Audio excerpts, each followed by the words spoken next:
Battle to secure our border, former Pinal County Sheriff Paul Babeu. He served as a major in the Arizona National Guard and commanded 1,200 National Guardsmen in 2006 when President Bush dispatched, as I understand, 6,000 National Guard to the border. That's correct. All right, Sheriff, good to have you here. So thank you. Talk to us on why now. Why is there an increase, and why is the president saying, I've had enough, I want to send the National Guard? Well, we're seeing now those south of the border are saying, in fact, hey, let's probe, let's test the resolve of this president, because the laws by Congress are still handcuffing our system. This catch and release was still allowed up until this week. So the president did a terrific thing in signing that order, ending catch and release. And Sessions, who's been late to the game, is really pushing hard, and I applaud him for that.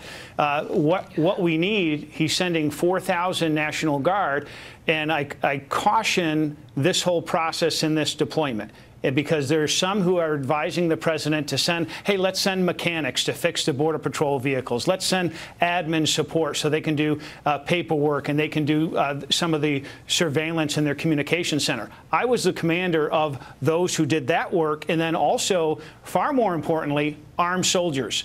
Actually issued 120 rounds of ammunition.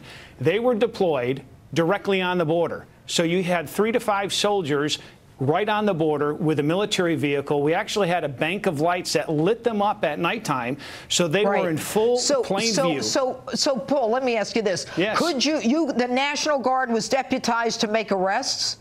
No, and so I have the law enforcement background and the military. They didn't need to, because that show of force, everyone in the world knows America's military is the most powerful. So those south of the border, you have to understand, you understand this as a judge, nobody wants to get caught. So when they see that show of force, they say, my God, we're not going in through here. So any of these high trafficked or built up areas, that's where you deploy our armed soldiers. And that's what's needed. All right, quickly, before we end. Yes. George Bush did this. Other presidents have done this. When are we going to do it for once and for all? What is it going to take to stop the flow of drugs, human trafficking, and all the illegality that is coming across the border? What's it going to take?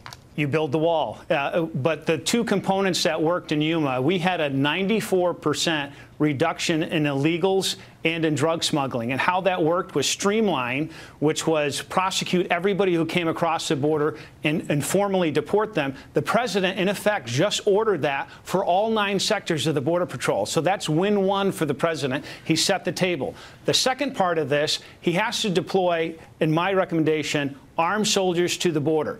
If you're going to send America's military, that's hard force. Don't send a temp service for mechanics and all this other support. Support the Border Patrol. They